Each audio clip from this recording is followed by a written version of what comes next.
Sunday, June the 21st. And my name is Silvia Nadjevan. I'm Deputy Managing Director of the Institute for the Danube Region and Central Europe, IDM. And IDM is organizing this event together with the Political Academy and the Renner Institute. It's a format, panel discussions to parliamentary elections in our focus region, which exists for several years. However, this time, due to the COVID-19 pandemic and necessary regulations, we started this panel discussion as a live stream format, an online one. And I appreciate, first of all, to give the floor to Ambassador Klaus Wölfer, who is head of the Department of Southeast Europe and EU Enlargement and Deputy Political Director at the Austrian Federal Ministry for Europe Integration and Foreign Affairs. And a part of that, he's also a member of the IDM board in Vienna. So many thanks for joining us. Thank you, Dr. Nadjevan. Hello to everybody. I hope you can hear me. It was quite an effort to get connected, but I think this is a good omen. And if you can hear me now, I'm really deeply satisfied and we have already achieved something. So hello here from the Austrian Foreign Ministry in Vienna. Thank you all listening and watching for the interest in the subject.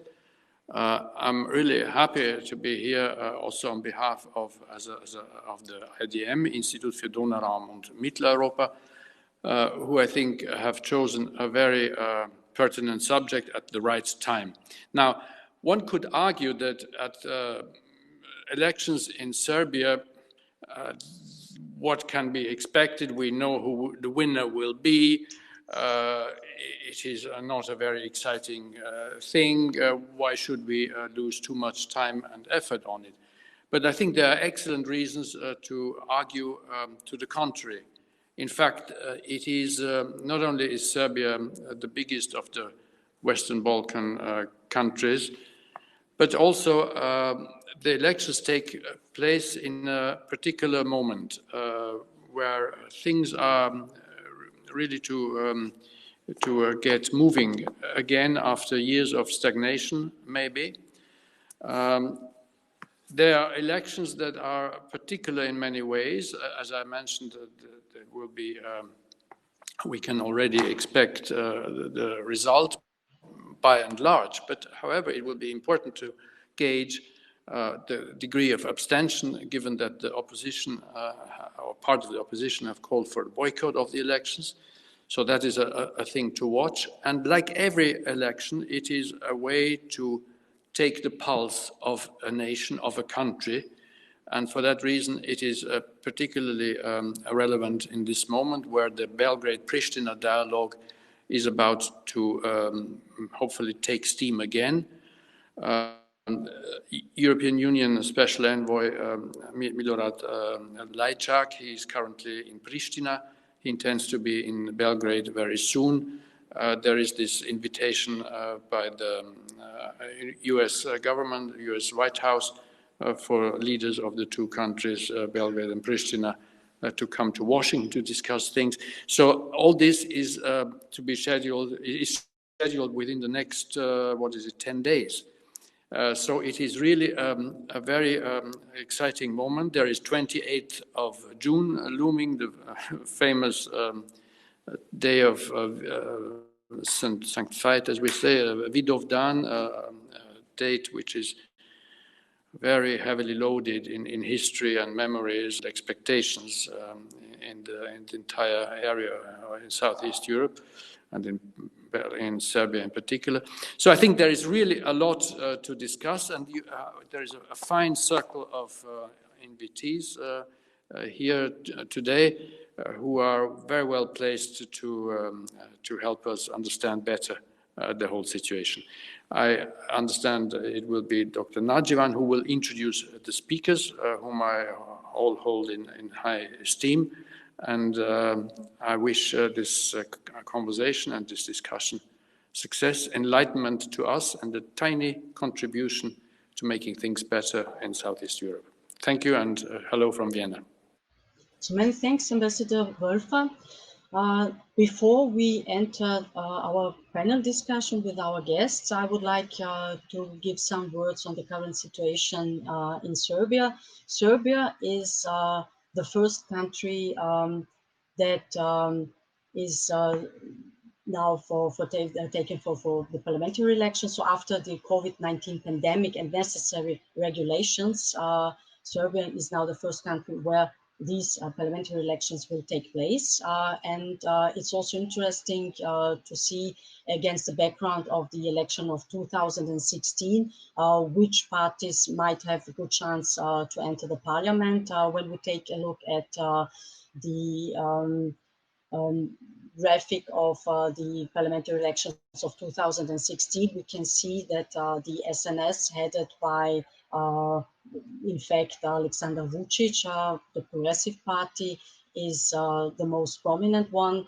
Is also expected that it might also increase its share. And apart from the SNS, also the Socialist Party under Ivica Dačić has good chances to enter and to increase its mandate. And also now for 2020, the Radical Party, Serbian Radical Party, might also play a big role in the results of the 2020 elections. And when we take a look at the 2016 election results, we can see that we have an overestimating dominance of the SNS, and then all other parties are here to see. And when we go to Serbian parliamentary elections at the moment, we have a specific situation, the pandemic-19, the COVID-19 pandemic, global, which is a global problem, global crisis. And of course, Serbia, as many other states in Europe and abroad, faced a lockdown. And what is interesting about Serbia is the way the lockdown was declared and realized, because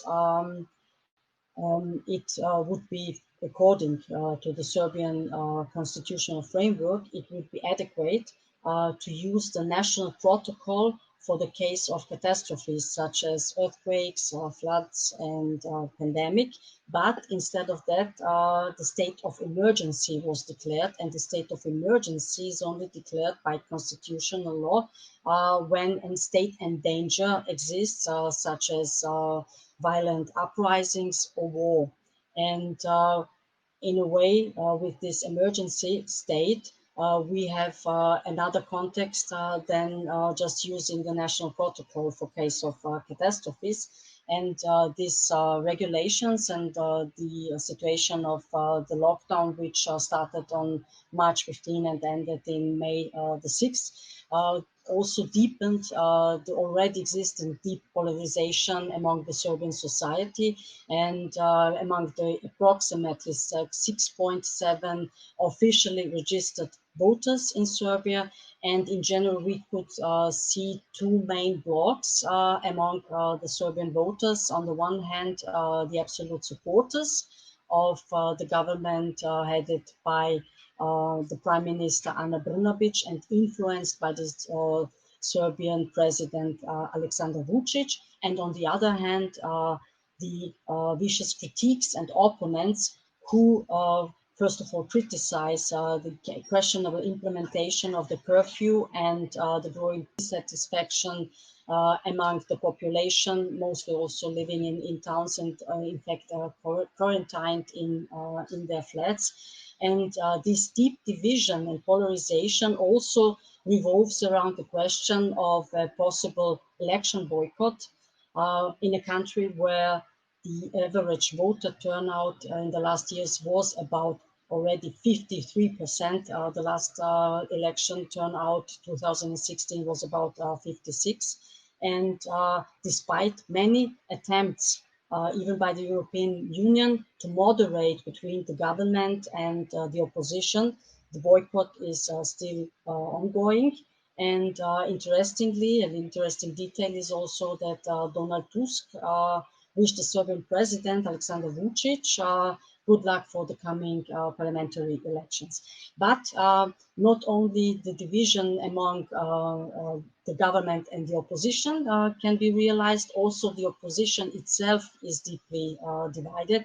We have also 20 election and coalition parties coalitions, and main blocks we could see at first of all the Alliance for Serbia, which was founded by major opposition parties such as the Democratic Party, the Party for Freedom and Justice, the Social Democratic Party, and the People's Party, and even Dveri, so hard nationalistic party, and they share since their foundation in 2018 a common goal, namely the removal of the current SNS government, and also they're getting out of the marginalized public position. But although they share this common goal, they do not succeed in overcoming their political and ideological differences, and also their relations, which is of course, according to the different ideological backgrounds, antagonistic. And the second group within the opposition, influential group, is the Movement for Free Citizens, which was founded in the course of the citizens' protests in 2019. It is headed by the well-known actor Sergei Trifunovic, who on the one hand criticizes the government, but also the parliamentary opposition. And he, as well as other parties, such as the Alliance for Serbia, do boycott the elections. So, and apart from this elections boycott, we also have a new removal, a new reform, because the Prime Minister Ana Brnabić declared that the census from 5 to 3% for entering the parliament will be decreased, so from 5% to 3%, with the explanation that also small parties should have the chance to enter the parliament and be influential. And as we see, we have the election boycott, we have a new political legal reform in Serbia, which leads us to a situation where we in fact cannot really estimate the results, the coming election results, and this is great for discussing today. And I would just like to give you a short overview of the parties, which are the candidates. We have, all in all, we have 20 parties for the elections, and then we have here those parties who do boycott the parliamentary elections to hinder the results. And of course, this is a further element just to polarize the political discourse and the political debates. So we have also the possibility as a live stream panel discussion to collect the questions and comments of the participants herein, of our viewers.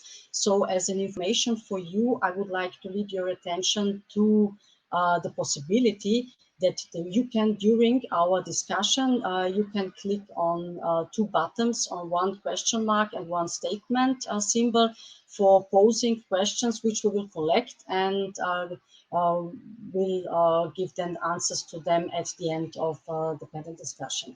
So now I would like to introduce our guests. It's a great honor to have the possibility to talk to experts and to share their knowledge and their experience within this online panel discussion. I would like to introduce now Florian Bieber, who is professor and director of the Center for Southeastern European Studies, and he also holds the Jean Monnet Chair in Europeanization of Southeastern Europe at the University of Graz. So Many thanks for joining us, Florian. Thank you. Our next guest is Alexandra Vidanovic, who is expert on human rights and independent advisor trainer at the Council of Europe and Olof Palme Center in Belgrade. Thank you for coming. Thank you very much for inviting me. And our third guest is Professor Jovan Teokarevic, who is Professor of Comparative Politics at the Faculty of Political Science at the University of Belgrade, and who is also guest professor at the College of Europe, Natolin campus in Warsaw. So hello, and it's nice to have you here.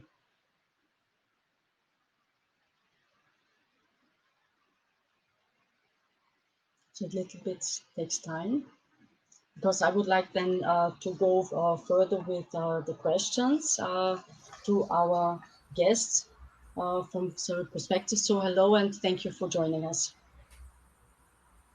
So Professor Teokarevic, I would like to start with the questions regarding the political context and the all-in-all situation. So it's a deep polarized situation, also deepened by the COVID-19 pandemic and necessary regulations. And we have the census lowered to 3%. We have an election boycott, which is indeed not the first time in the Serbian history. So also during the Milosevic regime in the 1990s, oppositional parties called for election boycott, but they never succeeded in that.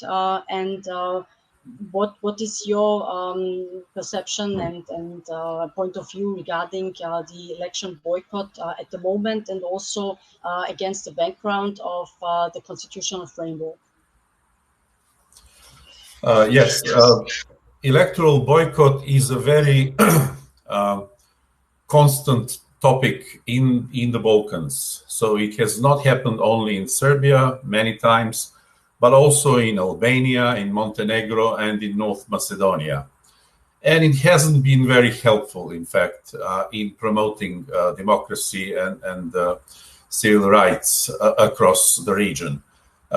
In addition to that, one has to say that there is a constant tendency among Serbian voters to vote for the ruling parties, which is a very strange situation, and it has worked in most cases, but I would not make it a rule because there are two main exceptions in that regard.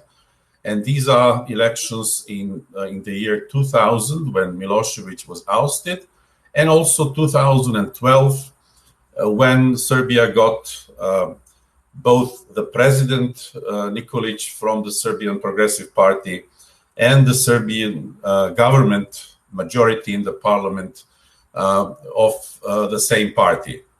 So historically speaking, this is a rule with important exceptions.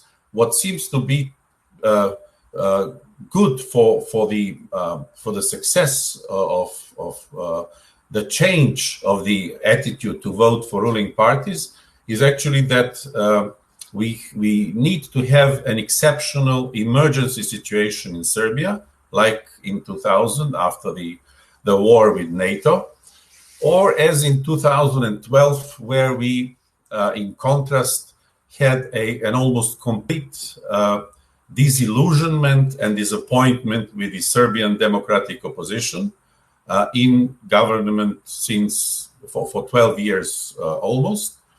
Plus, the economic crisis was very hard. And these two factors, I think, contributed to the change of the pattern. So the voters did not vote again for the ruling parties. But in order for this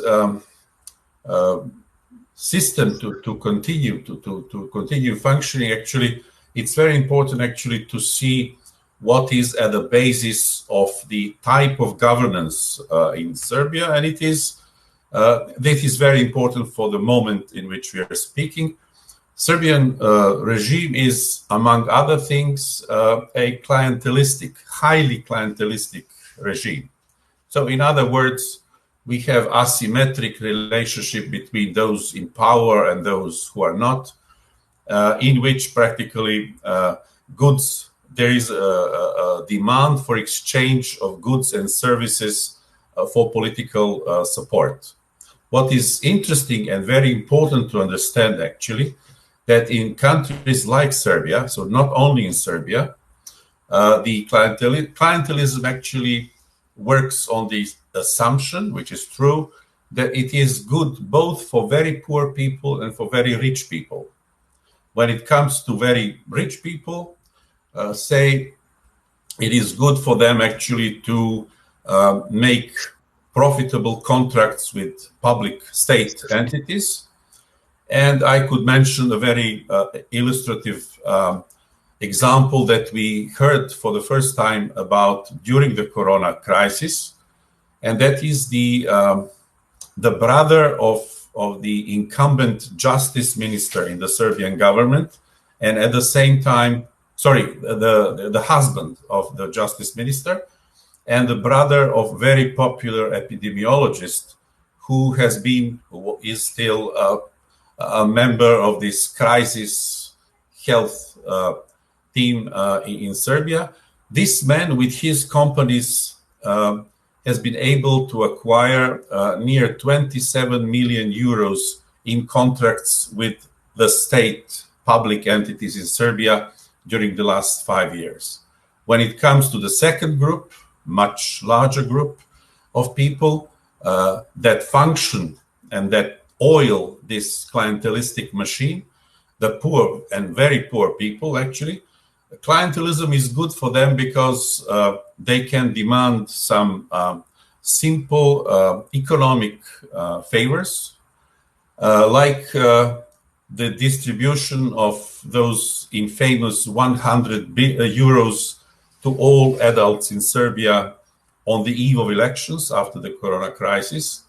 And much more importantly, the poor people need jobs. And the only employer in Serbia at the moment is practically the state. Or we can say it more correctly, it's Vučić and his people and his subordinates in both public, state and private entities in Serbia. So poor people and unemployed people, there's quite a lot of them, although the official unemployment rate is now below 10%, which is not true at all.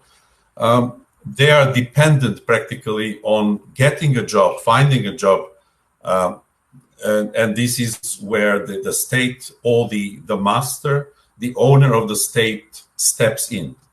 This is how the system works. So it's not traditionally an antagonism in between ruralism and urbanism, but it's just an existential problem. And also, when I follow you, this culture of poverty due to existential problems. And when we take a look at the last developments of the last years, after the regime change, and the fall of the Milosevic regime in 2000, the October 5 was a very symbolic date. And in 2001, it was often discussed that the October 6 did not happen. To what extent that means a regime change has taken place, but not a system change?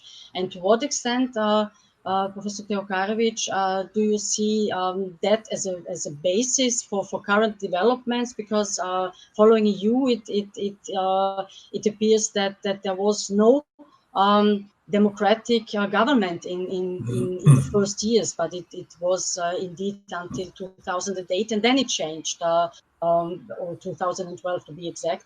How can be that interpreted? Because this means that the current situation is cemented and not due to historical backgrounds, but also to the culture of poverty. Yes, the so-called October 6th phenomenon, or in other words, getting away with the Ancien regime, it had many powerful enemies who, as we see today, have eventually won the battle against the October 6th or against getting away with the Ancien regime.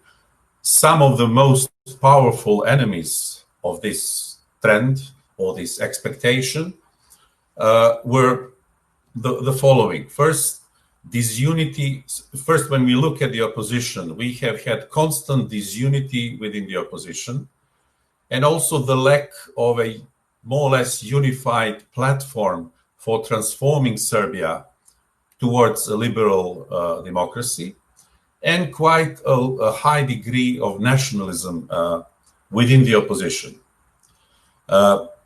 Also, we could quote here very poor record of a fight against corruption during the reign of the democratic opposition in Serbia between the years 2000 and 2012, and also inability to find solutions for big questions, the economic crisis and Kosovo. So that all led to the if you want, there's another phenomenon which is interesting and important in my view, and that is as long as the number of the so-called transition losers went up, they turned actually their attention and their preferences towards nationalistic policies. That became, in a way, dominant after the 2012 change of government in Serbia. And that was also followed by negation of war crimes, glorifying those who did the war crimes during the 90s. And also it went along with the worsening of relations with almost all Serbia's neighbors. So this is how actually the October 6th never happened. Unfortunately, the part of the opposition that we could label democratic opposition, it suffers from more or less the same illnesses as the governing party or the governing coalition in Serbia. So that was not a change, that was not a power for change also. So thank you. My next question goes to Alexandra Vidanovic regarding the election boycott. So we have this polarized situation in Serbia, and now the question if the elections will be unaccepted due to too low voter turnout. And when we think about our political education, we have human rights, of course, and hopefully and fortunately, and our civic right to vote, and which is at the same time a civil responsibility. And how can it be legitimized and also explained that people actively refuse to go to the polls? Thank you, Sylvia. Well, as it is our right and responsibility to vote, it's also our right to deny the elections, participation in the elections that we find that are not democratic enough, and that then they don't satisfy, let's say, basic rules of human dignity and safety, because these elections in the times of pandemic are definitely not safe.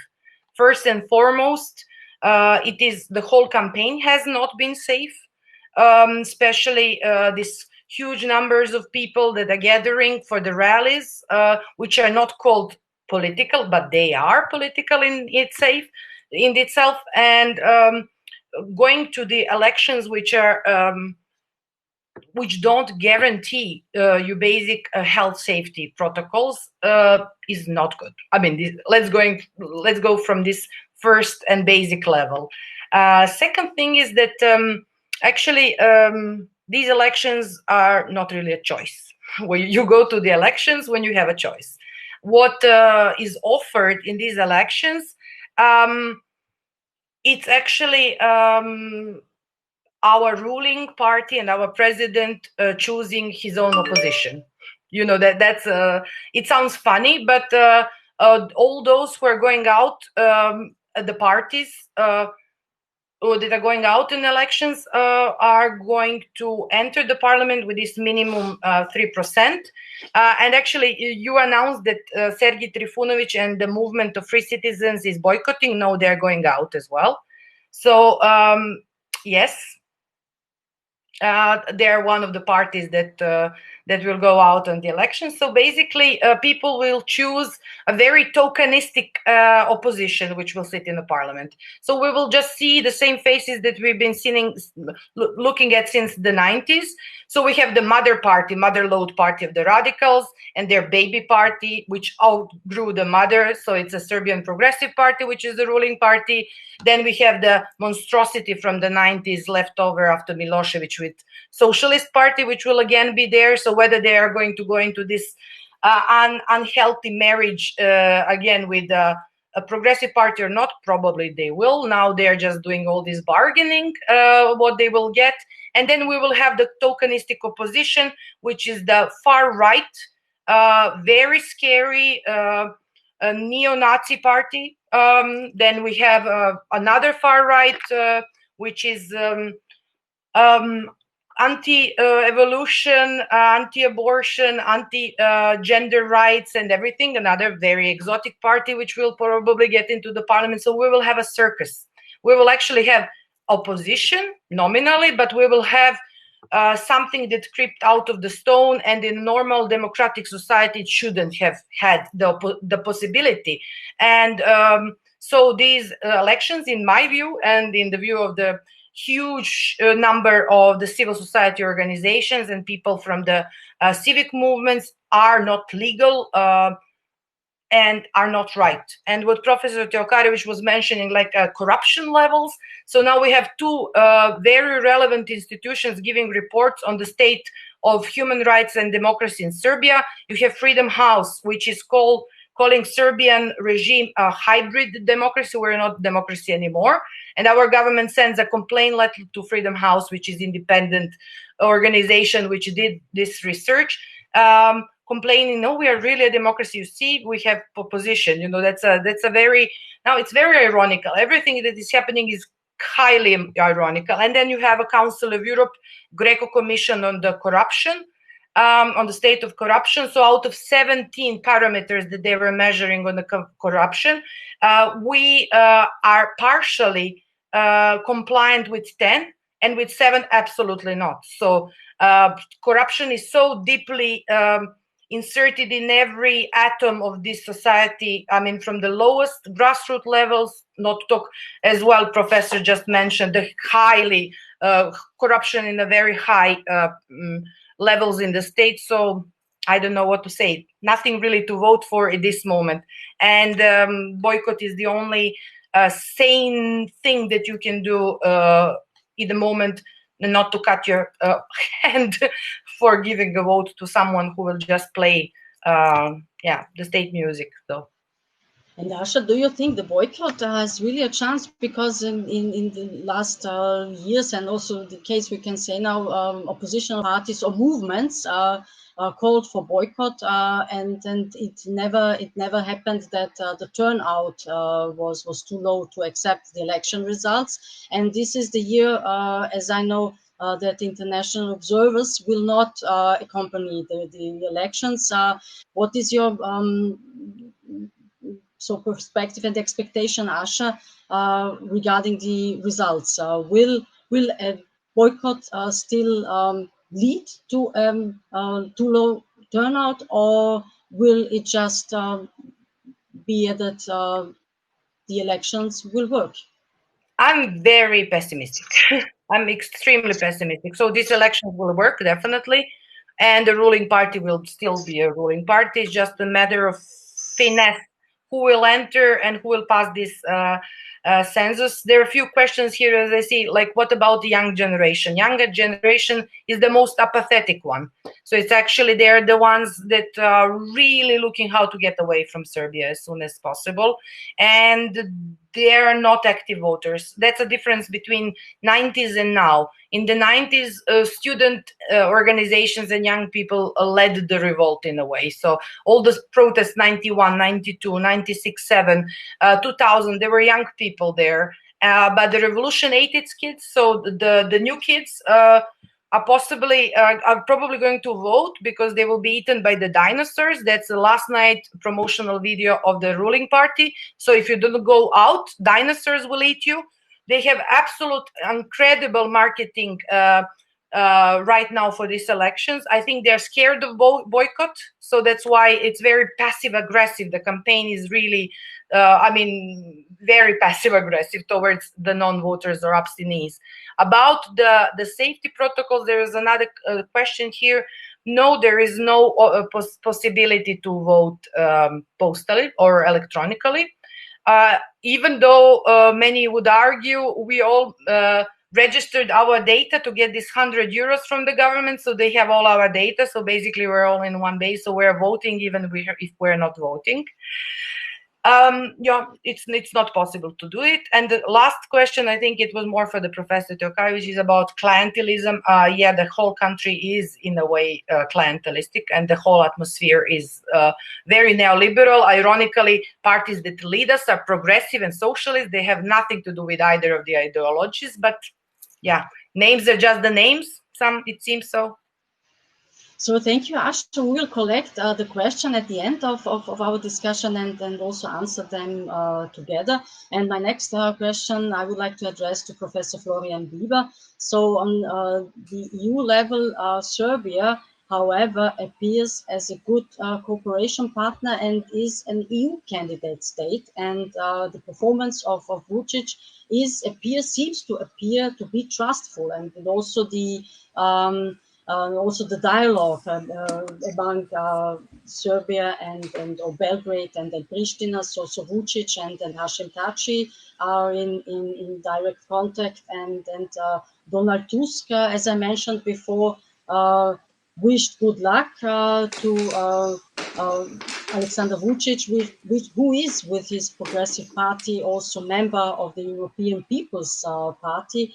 And you reacted, Florian, yesterday to that congratulations and good wishes. So I would like to ask you, what is the situation about the EU accession process of Serbia and also the perception of the inner processes in Serbia and also the international importance of that country? Thanks, Sylvia, for this question. I mean, I think, first of all, I think the enthusiasm in the European Union towards Vučić has waned in comparison to a few years ago. He didn't get a photo op with Angela Merkel in Berlin like he did last time when he was elected president. It was exactly a week before the elections that he met with Angela Merkel and with Putin. This time he got Lavrov and Tusk, so it's a little bit more, maybe it's the second-rate endorsement in the European Union. I think there's a rift with him, especially because he's been pushing the border changes regarding to Kosovo, which has been a position which has been endorsed by the United States, the Trump administration, particularly the previous now scandal author Bolton, national security advisor. But this still seems to be the American position.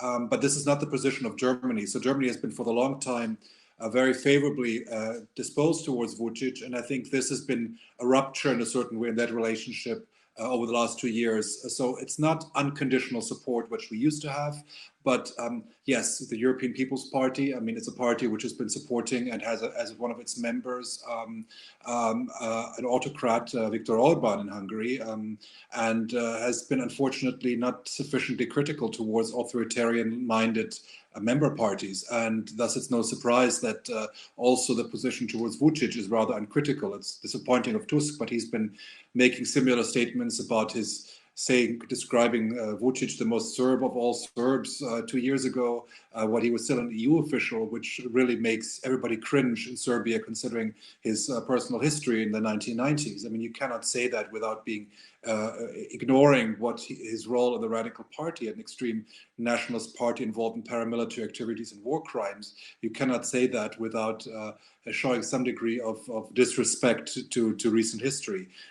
So unfortunately, there's not a lot of criticism, but it's also not the kind of unconditional support. I think the problem which we're seeing is that it's really only currently of the major parties the ruling SNS and the SPS, which have international kind of affiliations. I mean, all of the opposition parties are not clearly affiliated or strongly affiliated with European party families.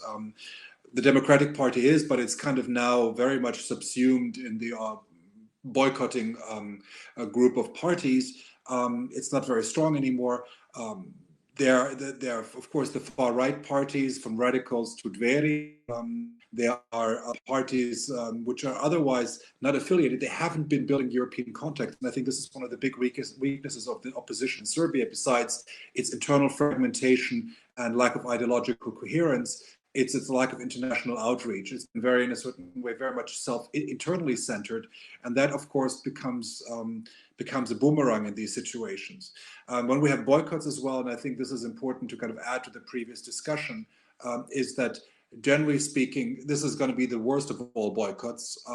And I reminded of the '97 boycotts in Serbia, when most of the opposition boycotted, but then some participated. That back then it was Vuk Drašković, who's now running, I believe, on together with the Progressive Party as a minor add-on. That's kind of his career of over the last 25 years.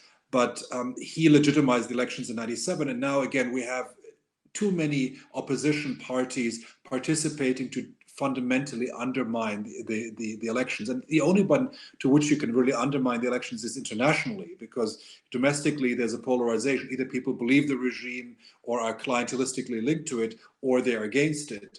But it's very much about the international signal.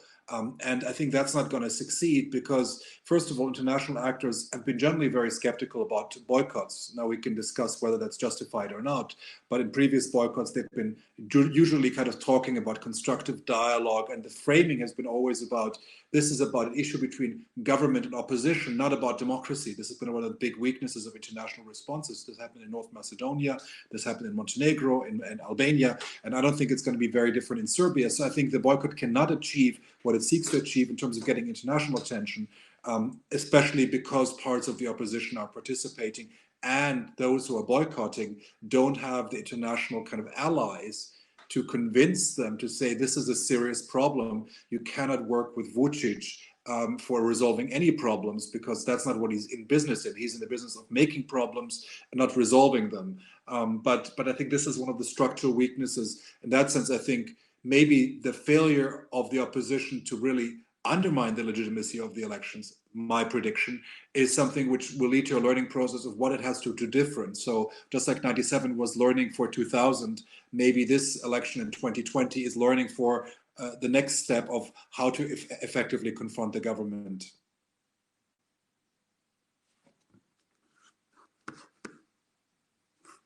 I'm sorry, I can't hear you.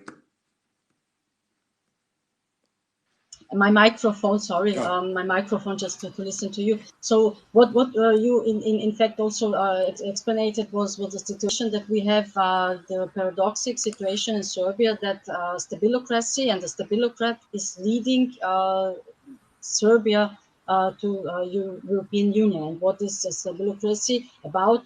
It's the policy and the strategy of pretending that there is security and stability, while in fact checks and balances are weakened, and the situation is everything else but liberal democratic.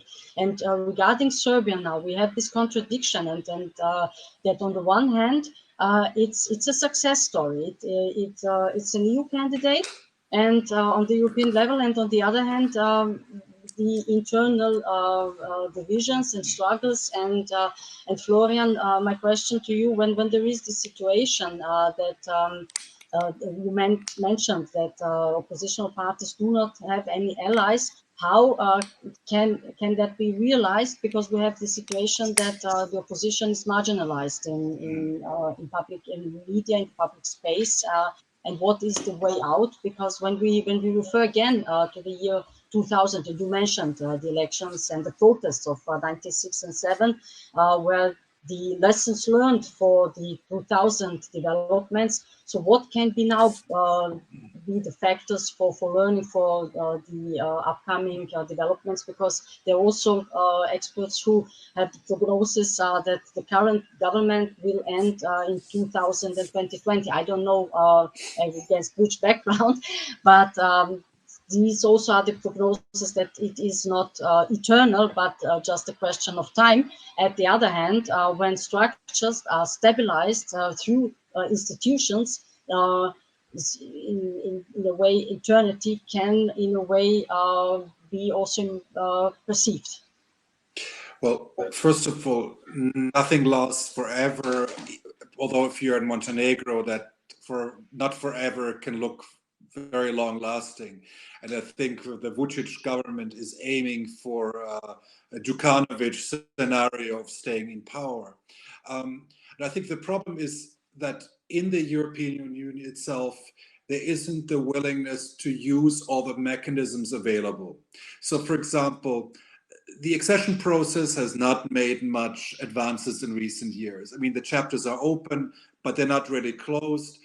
Nobody talks about 2025 anymore. So the enlargement process for Serbia is stagnating. But the EU and the Commission is not willing to use the emergency brake. That is, for example, the imbalance clause, which says the rule of law is in such a discrepancy to other areas that we cannot negotiate with Serbia.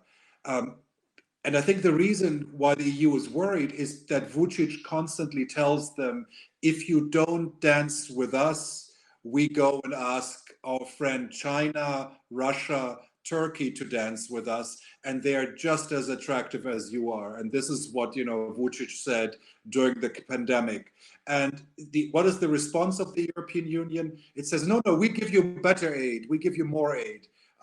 So in a certain way, they're playing the game, they're in a certain way falling for its trap, because China, Russia, Turkey are not offering anything to the citizens beyond a few masks and credits which have to be paid back. And so the EU is in a certain way entrapped by Serbia. So it can only change if they realize that this is that they have to have a different approach, clearer language. I mean, one of the big things which happened after '97 with Milosevic was that the international community realized that Milosevic was not the guarantor of stability in the Balkans. This is how it was perceived. Felipe González went there to negotiate between opposition and Milosevic in '97. And only the Kosovo War made the realization clear that Milosevic is not a partner, is not bringing stability. Now, I don't hope and believe in a likelihood of an armed conflict, but some kind of clear realization has to occur in the international community, as far as there's a community, that Vučić is not a partner for them. Thank you.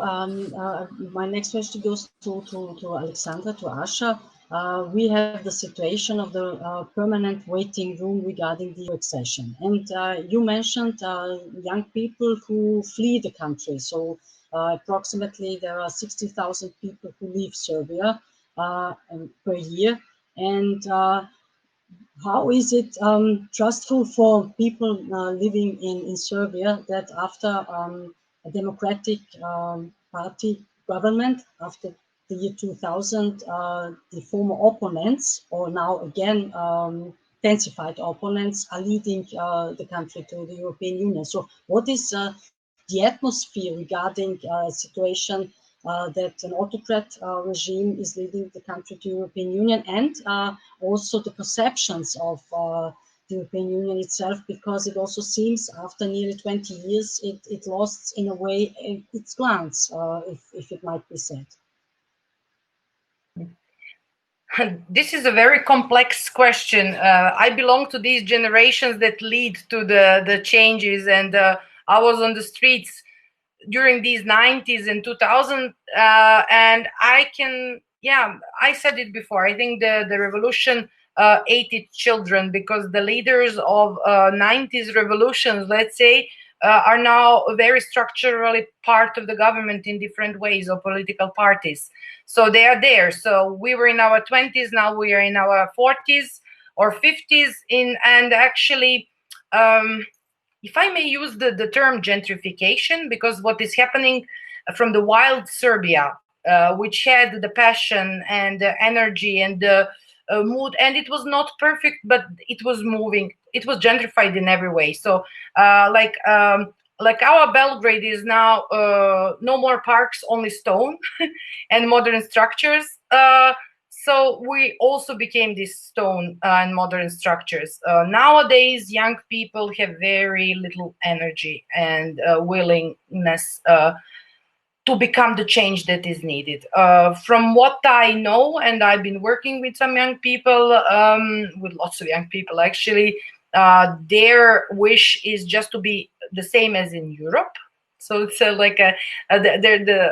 to go to Europe and to be Europe, but not necessarily getting politically engaged to become this part of the Europe. They're just looking for jobs. So they are even willing to, do the waitressing in Germany rather than stay here and make changes. I know few young people who studied medicine and decided to go to Germany just to be nurses without, even after 7 years of studying medicine, they accepted a lower paid job just to leave. So this is very scary. I don't know where this energy can come out from. I don't know what needs to happen. That's a very good and legitimate question. I hope we don't need a war in order to create this kind of also to alert outside that we need help. But what is happening right now, I don't know which kind of electrical shock is needed for the civil society, which is also totally pacified and dealing with some very superficial things. Organizations, big civil society organizations, which were very political in its actions in the past, just died out or just became very, very pacified and very obedient. So I really don't know what's going on there, because they got the EU funds and then they have to play the EU role. Also, foreign embassies are not helping a lot. Then when you see the US ambassador dining and whining with the government all the time, it doesn't put much faith in anything that the US can and will do, even though USAID was supporting civil sector before. But then you have half of the civil sector that works for USAID projects sitting in this government, including our prime minister. I mean, so it's not really putting faith, and our president supporting President Trump, which is also devastating. That's not giving a good signal to young people. I went out of the question that you asked, but honestly, I have no answer. I have no good answer. Maybe somebody else from the speakers has a good answer to this question. Regarding youth, Asha, thank you.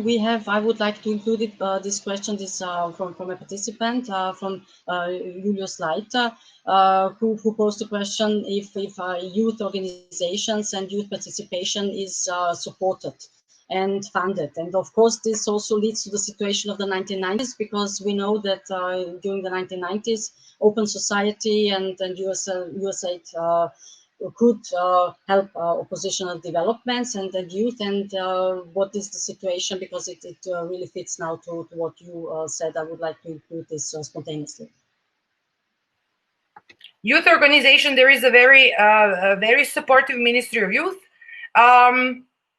which is giving lots of grants, especially to the mysterious youth organizations that are leading and uniting people in the middle of pandemic to burn torches on the buildings and invite people to protest against the hunger strikers, for example. I'm being very ironical, but there are lots of state-funded youth organizations. Lots of, and even some very decent youth organizations, since they lack the funds they have, they accept the funds from the ministry and from the government, and are very passive. They are dealing with superficial things. That's what I was saying. They are not dealing with crucial, important issues, and they are not getting politicized.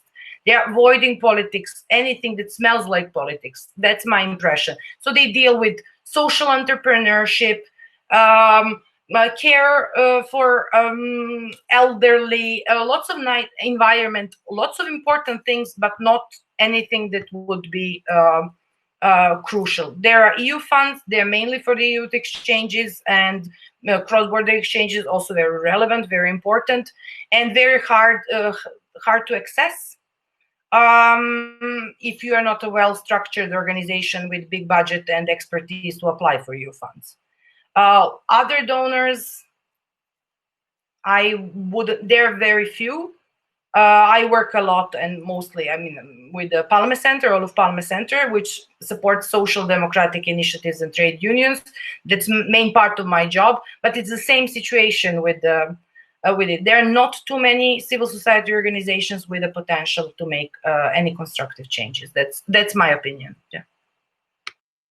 Thank you, Asha. I would like to pose my next question to Professor Teokarevic, because we have the situation of depopulation, if we may say that, many people leaving the country, and also prognosis and interpretations to what extent this might influence the political culture in the future. And I would like, in a way, it may sound a little bit provoking, Professor Teokarevic, to what extent do you see also the current development, so brain drain and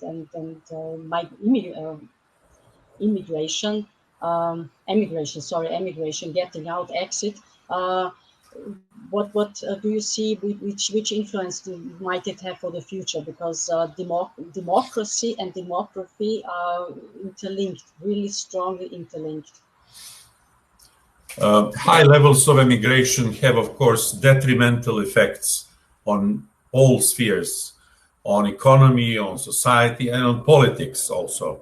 And as has been debated during the last months, very much in the literature and in media, you see practically the tendency in post-communist societies, including Serbia, that the main possible potential forces for liberal democracy have been actually exited, have been emigrating.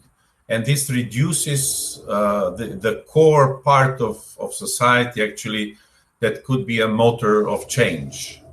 And in this respect, Serbia is not different than the others. Bulgaria will have a much more dramatic population decline. So this is a very dangerous trend. But if I may add now, because we are probably at the end of the conversation, I would like to add two brief things. One is, I believe all our listeners actually are knowledgeable because they are interested in participating in this debate. They're quite knowledgeable about Serbia. But let me stress two things. One is the level of domination of Vučić and his party in Serbia. It is an extraordinary level. So with the last electoral results of 48% win for the parliament of Serbia, to which one might add 11% of his partner, Socialist Party of Serbia, he practically runs the country alone. Fueling this has been fueled by the cult of personality that has been built. So he practically out beyond any institution that formally still exists in Serbia. He controls both parliaments in Serbia and both governments of Serbia and of Vojvodina. And out of 159 municipalities, there are only 3 where his party is not in control. 1 in Belgrade, but that's one of 17 municipalities in Belgrade, and 2 in provinces in Šabac and in Paraćin. He controls practically all media except for a couple of TV stations, 2 weeklies, and 1 daily, and a couple of websites. So all this with less than 50% majority in the assembly. So what are the the prospects after these elections? Everybody's guessing now how high the boycott will be, how successful. I guess it's going to be certainly, so the turnout is going to be certainly less than 50%, but not less than 40%, which is not enough. One comparing example, exactly a year ago, there were local elections in Albania, and we have not said that now. We have on the same date, in 3 days, we have also local elections in Serbia. The turnout there was only 21%. So the opposition was extremely successful actually in boycotting these elections. Nothing happened. And the EU and other powerful international actors practically, turned a blind eye. They issued some recommendations, some criticism, but they practically legitimized these elections in Albania. If that was done with 21%, what can we expect with 40+% that I predict in Serbia? I'll stop here. I don't want to mention the second thing. Thank you. We have time. Thank you. We have time. Okay. Can I add something? One more. Please, we have time. Yes, that I think it's very important. So Florian was speaking about that. I will just want to continue the story. What the Serbian democratic opposition hasn't been successful at is the internationalization of the democratic crisis in Serbia. One thing that its counterpart, the Macedonian democratic opposition, actually was successful at 5 years ago. And that is a huge difference. So in that year, in Macedonia, actually, the EU reacted positively and sent an envoy, and practically he wrote this famous Pribe report. And practically what was introduced was a real effective mediation between the government and the opposition. What we had in Serbia during the last part of the last year is actually some kind of a substitute of real mediation between the two sides. And I'm sure that whatever the results and the turnout on Sunday will be, the result will be the same as in Albania in June 2019. There will be some criticism and some recommendations, but practically from the international point of view, these fraud elections will be considered not only legit in harmony with the law, but also to a high degree as legitimate. And that will make the things in Serbia much worse. Things might not change with the coming post-corona economic crisis in autumn or in winter. So what has prevailed in this discussion is actually a very high degree of pessimism that we all share, it seems, and it is actually it actually describes Serbia very well. Thank you. Thank you, Mr. Teokarovic. There was a question by one participant regarding clientelism, which would also fit to your explanations. And it's again from Julio Slaita, who asked, can you see? Can you still call it clientelism if it excludes most parts of the population? So I can put it just to so it's not working as I thought. But can you call it still in clientelism if most parts of the population is included by that? So it's a good, interesting question. So when ends clientelism and where does it start? Yeah, it's a proper question. Yes. It involves big parts of the population, but mostly, as I said, those who are poor and in search of jobs on one side, and those who are very rich and well connected with the governing people. So I think, yes, this description of Serbia, of the governance in Serbia, is still actually good for that. Mm-hmm. Thank you. And my next question goes to Professor Florian Bieber. You mentioned previously. You mentioned that it's not realized on European level the inner political processes, and also Jovan Teokarovic also mentioned the democratic crisis. And all in all, we could maybe also in a provoking way, we could say we do not have at the moment Corona crisis, but also a democracy crisis, which started before the Corona crisis and is now increasing due to these factors. And on the European level, which allies, apart from the European People's Party, the Serbian government can expect. And here I would also like to include also the question on why is the EPP actually supporting I'm not trying because it's a longer question and it should be seen now. No. So why the European People's Party, Florian, is including, and then what is the relationship also in that context with the Polish peace government and the Orban government in Hungary, which you also mentioned in your statement regarding the wishes to Alexander Vučić. I want to pick up on, use that to also pick up on something which Jovan said, the difference to the Macedonian situation a few years ago. I mean, I think one thing what's happened is that in Macedonia, North Macedonia, back then still Macedonia, in 2016, there was a clear opposition party, which was part of the Socialist member party family. So it had allies in Europe and was able to mobilize them, and it was able to mobilize citizens. And that all made it a lot easier for the European Union to become active. None of this is currently in place in Serbia. Also, I think this is important to mention, who is the commissioner in charge of enlargement?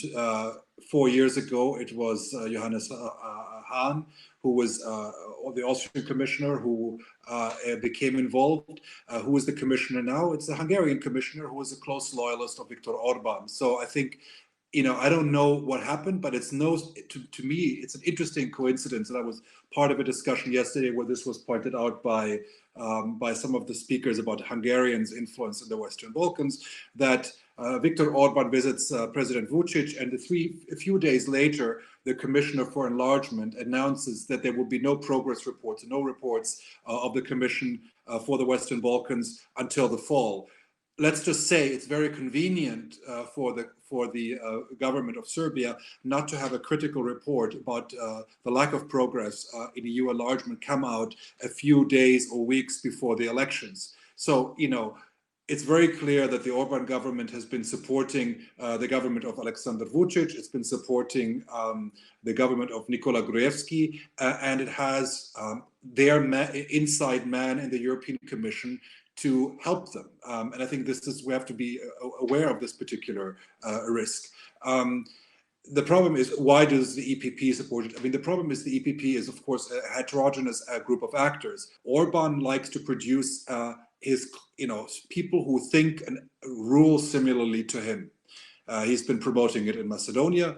He's promoting it currently in Slovenia with Janez Janša, who was also copying a combination of Orban and Trumpist rhetoric in his attacks on the media and the opposition. And he's doing it in the case of Serbia. So Orban has an interest. Also, he wants these kind of governments in the European Union because it strengthens his bargaining tool within the EU. The motivation is more tricky when it comes to conservative parties elsewhere in Europe, especially the German CDU or the ÖVP in Austria, where I'm not entirely sure what the motivation is. With Hungary, it's clear these are votes in the European Parliament. They translate into commissioners, they translate into majorities in the Parliament. I'm never sure what it is with the SNS or other parties. I think it is, of course, about power. It's, many European party families are about power, and we shouldn't exclude the socialists from this critique because they've been equally uncritical when it comes to Edi Rama in Albania or Milo Đukanović in Montenegro. So it's not in a certain way only one party family. But I think what we're seeing is that what people said 10 years ago, the European party families will, quote unquote, Europeanize these parties, will make them more European, more in a certain way in line with larger European dynamics. It's in fact the opposite. I think these autocrats have undermined these parties and have, in a certain way, it's the, what I call often, it's, the old metaphor of the tail wagging the dog, not the other way around. And that's what we're seeing, is that these autocrats are, kind of wagging the dog of European party families and really undermining them. But unfortunately, we don't, because basically a voter in Germany will not like if the CDU cooperates with the far-right AfD, and they will punish the party if it wants to do that. But if the same party cooperates with the Fidesz, which is ideologically no different from the AfD in Germany, then this is forgiven because nobody pays attention. So the German voter doesn't pay attention, the Austrian voter doesn't pay attention to who the allies are in Macedonia and Serbia. And I think this allows a much more pragmatic power politics game rather than one based on values and norms. We don't hear you. So it's always the intention not to disturb, but thank you, Florian. I would like to include the question of Christina Giesler, because it also fits to what you mentioned, how the Serbian election observed by the neighboring countries, and what impact can it have on neighborhood. Well, I would say that it's showing what is possible in terms of what we've heard earlier, complete sidelining of opposition, media control, clientelism, kind of this consolidation and holding election in this context. If you get away with it, then this is certainly a very useful lesson for those who like to govern in similar ways. It shows them what they can't do. So in that sense, I think it's a negative signal. We don't have immediate candidates. I mean, Milo Djukanovic is ruling similarly, and he's been doing it for a long time, and that's not going to change because of what he's learned. He's teaching Vucic, he's not learning from Vucic particularly. But it certainly kind of sets a pattern for the region, which is rather negative and kind of shows, it's like pushing the boundaries. I mean, Orban has been professionalizing this, is pushing the red lines, crossing them to see as much as possible how much he can get away with. And this is what Vucic is doing with these elections now.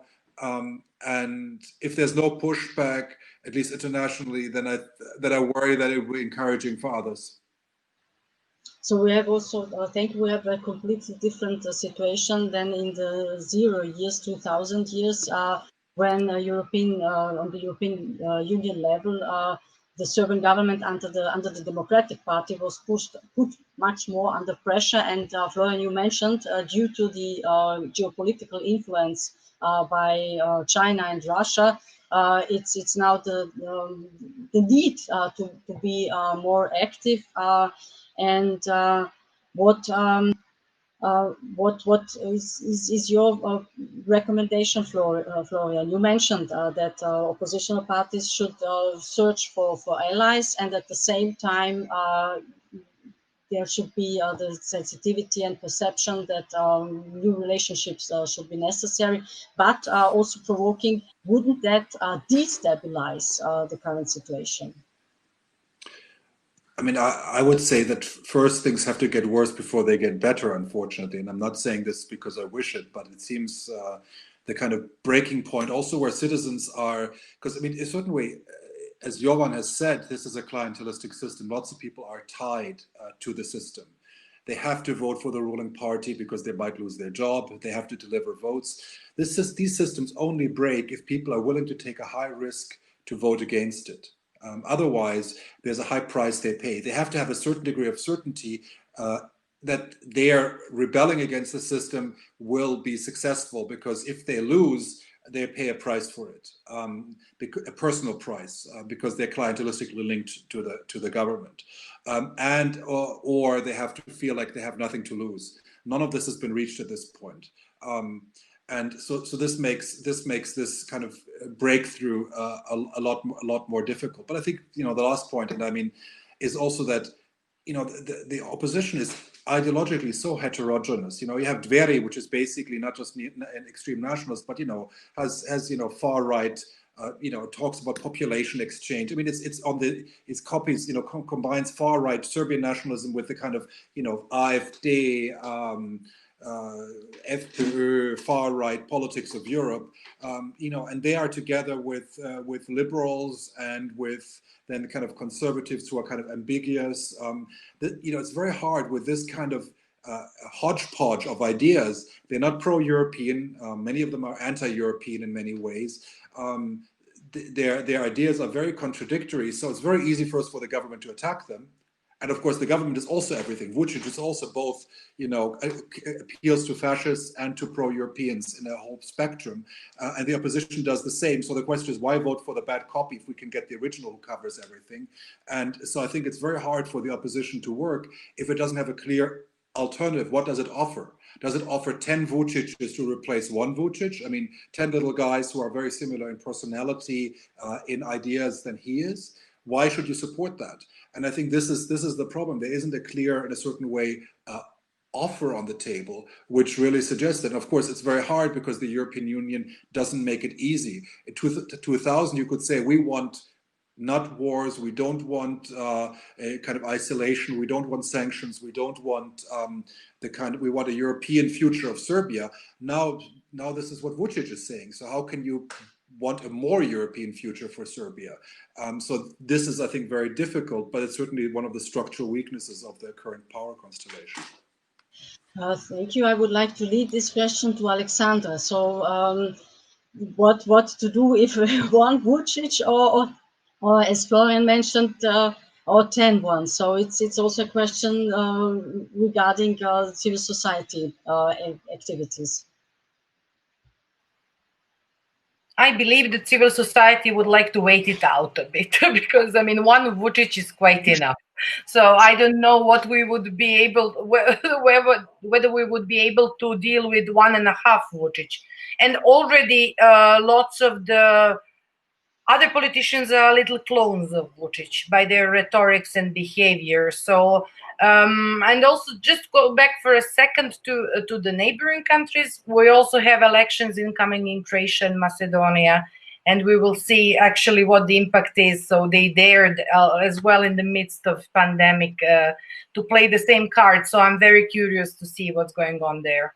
So I already am following a bit the mess that is being created, and stronger right-wing rhetorics and politics of xenophobia, virusophobia. It all also stimulated this general fear where it's very easy to manipulate with people who are in panic. I believe that not only 21st we won't bring many changes, but I believe that possibly 27th and 28th, the Vidovdan thing, which somebody smartly called it today COVID-dan, so not Vidovdan, will bring some changes with the talks of Vučić and Tači about Kosovo.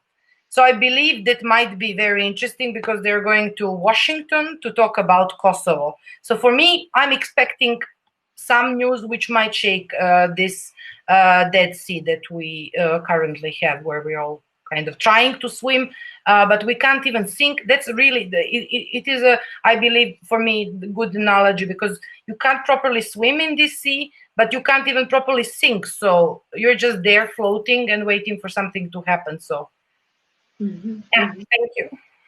Thank you. And next question I would like to pose to Jovan Teokarević. Would you expect after these elections from the inner point of view of Serbia regarding the EU accession process, and the legitimacy of the new government regarding finally the EU accession process?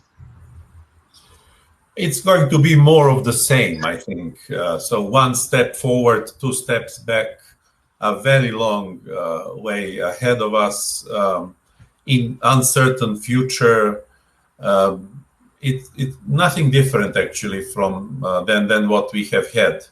The EU is also inconsistent, as Florian was saying, in this, because, for instance, they at the end of March, on March the 30th, they decided to open negotiations with North Macedonia and Albania, and until now, this was expected, or is expecting to happen in June. There is no date for the start of these accession negotiations. By and large, we can say the same thing is happening about 2 methods, 2 ways of going towards EU membership. The two states, Montenegro and Serbia, which have been negotiating for several years now, have not actually chosen the model, the old one or the new one proposed by the European Commission earlier in the year.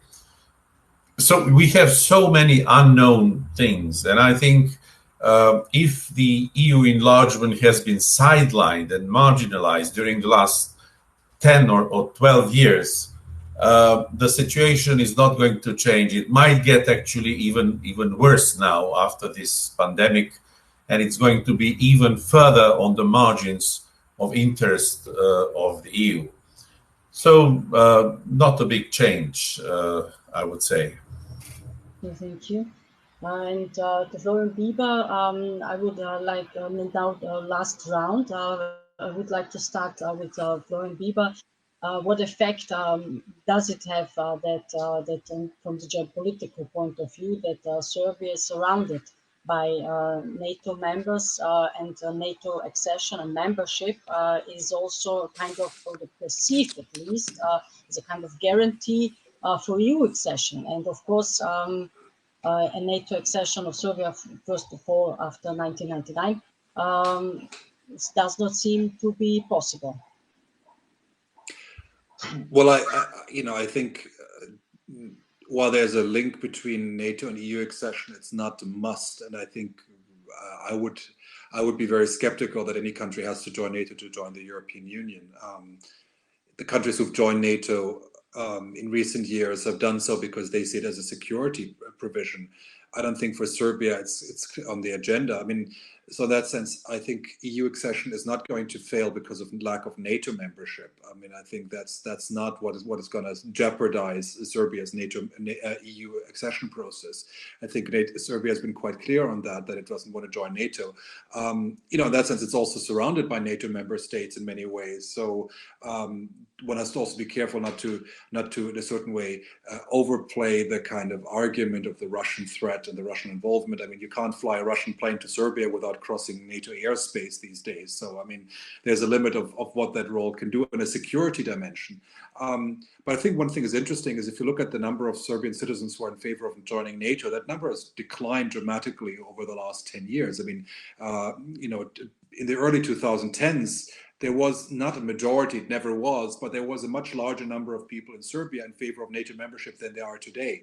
And that's very ironic because it's not that NATO did anything against Serbia in the meantime, because the big issue was 1999. You would expect that more time passes, it would become less important. But the opposite has happened. It's the same thing when you ask, do Serbs care about Kosovo? A lot fewer Serbs cared about Kosovo 10 years ago than they do now, which to me suggests that this is not an accident. This is the government constantly talking about NATO threat. If you look at Informer and all the media, constantly talking about NATO being hostile, aggressive.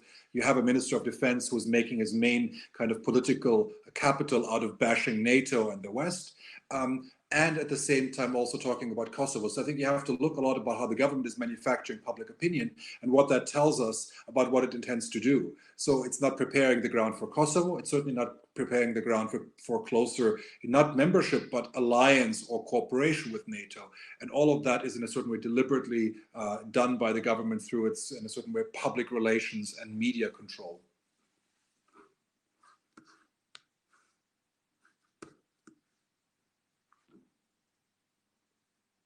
We don't hear you. Thank you, Florian. I'm just looking, we do not have several questions, and I would like to finalize with the last questions, which is in a way is summarizing. So we have brought pessimism in 90 minutes collected, but we have the context of post-corona, global crisis situation, and threatening liberal democracy. And from the personal point of view, kind of provoking question, what do you personally expect after Sunday, on coming Monday? So I would like to start with you, Florian, and go then to Asha and Ivan Tilkanovic. I mean, I think I've been clear saying that things will not get better, and I fear that the elections will confirm the absolute dominance. And I would also agree with Alexandra's point that the regime is picking his opposition rather than the other way around. So I expect things to get worse in the coming months. Stagnation with the EU, internal kind of frustration. That can be a productive dimension in developing new ideas and new energy of how to tackle this kind of embedded, entrenched regime. But I don't see a change soon. I don't believe anything will happen on Vidov or Covidan beyond a nice photo and a few tweets, and that will all disappear like the Israeli-Palestinian peace plan and the North Korean rapprochement. All of this is just smokes and mirrors. And Asha, what are you expecting? I was hoping for this Covidan to bring some change, because the elections definitely won't, and things will get worse before they get better. I absolutely agree. They will get much, much worse, I'm afraid.